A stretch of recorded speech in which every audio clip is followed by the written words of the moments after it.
Hey everyone, RogueGold here, and today I am back with another build video, this time providing you all with my latest updated PvP build. Now, many of you know that my favorite PvP build is my companion one with the Eagle Bear, and that remains my favorite setup. I'll link it in the top corner if you want to check that out, and that hasn't changed since I made my first video on it, hence why I've never updated it. I do use one other build in PvP though, and since I last did a video on it in TU15, it has changed. I've been getting requests to make this, and so here we are. Not only is this build just a fantastic, easy option for Division 2 DZ or conflict usage, but I think it's one that anybody venturing into the DZ for TU17 for the first time with the coming changes is going to want to have in their loadouts. As opposed to my companion build, this thing is just even easier to run and manage, more passive talents, additional less hands-on skills. It's a breeze to run, it performs incredibly well as you saw in the gameplay, and it's just a ton of fun. So without further ado, let's get into the breakdown. So let's get right to it. This is the build, everybody, and as I usually say, especially with these PvP builds, I am not claiming that I'm the original creator of this build, right? I think everybody has been using some variation of this meta build since, I don't know, Adrenaline Rush came out in TU10,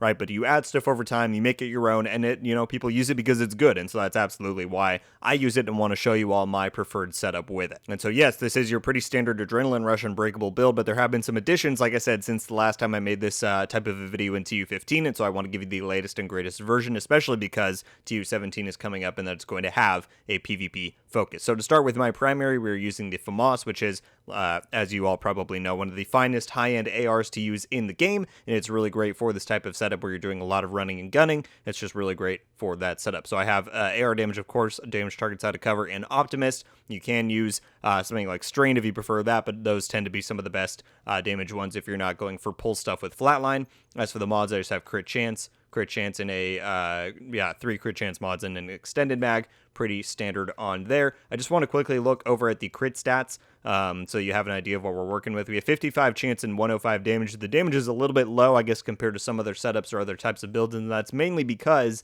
we're using 3 different pieces here, 4 actually, that you can't roll full crit things on. Obviously these 3 are all named items, and we'll get to these, that come with fixed stats that are not crit, so you're losing some there. And then of course I'm using the Catharsis, which loses out crit rolls there, so you are a little bit lower on crit than maybe some other builds, but you make up for it in the other kind of utility that this build has. As I always say, for your secondary run, whatever you want, whatever's fits best to your playstyle, whatever you prefer, doesn't really matter that much, but I just have an apartment with that kind of stuff there. And then for your pistol, I absolutely recommend, and I said this back when I made my review on this gun, if you don't have another use for an exotic on your build, use the Busy Little Bee. There's no reason not to, and especially on this build, this is how you get a lot of really great damage going with this setup. Obviously what it does is that when you switch out to it, every target that you hit gives you a stack, which then when you swap back to your primary, gives you 20% damage increase per stack. So if you pull this out, even in a one-on-one, and you'll see me do this in the gameplay, shoot somebody and switch back, you automatically have a 20% damage increase against them. If they have a drone, that's an easy 40%. If it's a 2-on-1, that's another 40% with their drone 60. Like, you get the idea.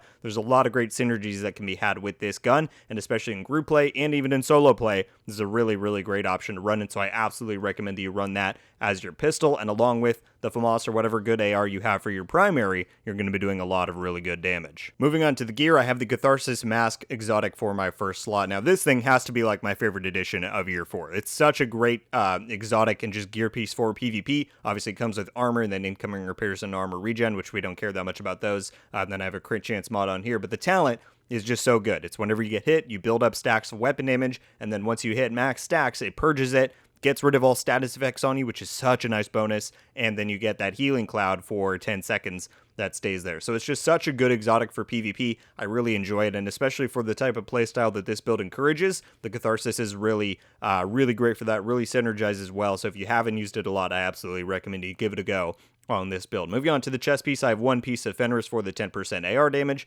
armor, crit damage, 2 crit chance rolls there, or 1 and a crit chance mod, and then Unbreakable, pretty standard. Unbreakable is a very great talent for PvP, and especially because I have 5 blues on this build, it means that I have a lot of survivability while I can still amp up my damage with these amplified benefits and with the busy little bee. So that's a really great setup there. I definitely recommend that. Then we have the Bakaro's holster down here, which is another new addition because that came in TU16. This is, of course, the piece that comes with 15% weapon damage as one of the attributes. So I'm getting an extra armor roll here, which means I can get 5 blues and essentially 2 reds because I have the one from the red over there, that's the core attribute, and then one from this regular attribute here, along with crit damage. So I absolutely recommend that you try out Bakaro's on this. It's just going to amp your overall damage output, and it's a really fine option for this type of a setup. Moving on to the backpack, I have one piece of Walker and Harris for 5% extra weapon damage, which is really nice when you have 5 blues just to get that extra bit of damage where you can. On here, I have armor, crit chance, crit damage, and a crit chance mod with perfect adrenaline rush. As I said at the start, adrenaline rush Unbreakable builds have been a standard ever since, like I said, TU10 when the talent was first added, and they're still really good today. And along with these other things that have come out since to really make the setup work even better and gel together even more, it's still just a really fine option, and you'll see it coming in handy like a lot in the gameplay that I use of it, because when you get up close to people, you get that bonus armor, you get some of the healing from Catharsis, you have your Unbreakable, it's kind of hard to die, you know, unless you're really just getting beamed by so many people, but you get the idea. It's a really great synergy and a really great combination, so I absolutely recommend that you use that there. Then for these last two, pretty standard, we have the Contractor's Gloves to get that maximum amount of amplified damage from the damage to armor on there,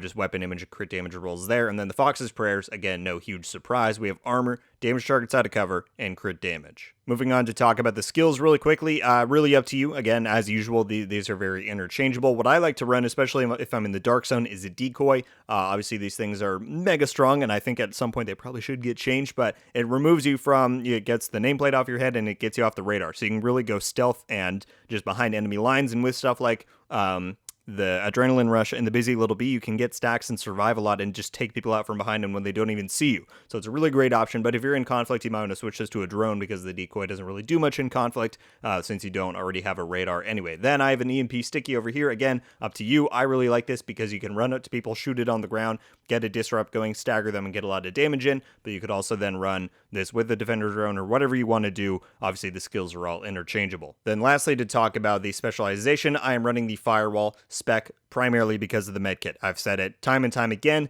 the medkit for Firewall is the best for PvP in the game. Doesn't mean you can't run stuff like Gunner, or if you wanted to run Technician and run the linked laser pointer and then do Spotter on your chest piece and Flatline, there's ways to mix it up however you want to tune to your specific playstyle, but because of the medkit on this, I also really like the perk on Firewall where you get extra bonus armor when you're doing a cover-to-cover. You'll see me do that sometimes in my gameplay. It's a really nice option to retreat or advance on people, so I've just gotten really used to Firewall's gameplay. I really love it for PvP. If you're trying this kind of stuff out for the first time, I would recommend giving Firewall a try, but obviously if you have your own stuff, then use that. But either way, that is the specialization, and that is the overall build, everybody. Alright, everybody, and that is the build. I very much hope you all enjoyed. As I said, while my companion setup remains my favorite PvP option, this one is undoubtedly a close second, and it has some advantages over that, like it's easier to use talents, and just the overall kit, like I said before, it's a ton of fun, and I think anybody who tries it out is going to feel that way as well. Thank you all so much for watching. Leave a like if you enjoyed this video, and be sure to subscribe with notifications on so you can be updated every time I upload. Let me know your thoughts on the build, everybody. What do you think about the loadout? Anything you would switch up, change, anything like that? Or maybe you think it's absolutely perfect. Whatever you're thinking, be sure to let me know down in the comments below. As always, I will be very curious to read through your thoughts. And that is going to do it for me today, everybody. Once again, thank you all so much for watching. I hope you have a wonderful day, and until the next one, guys, RogueGold. Ow.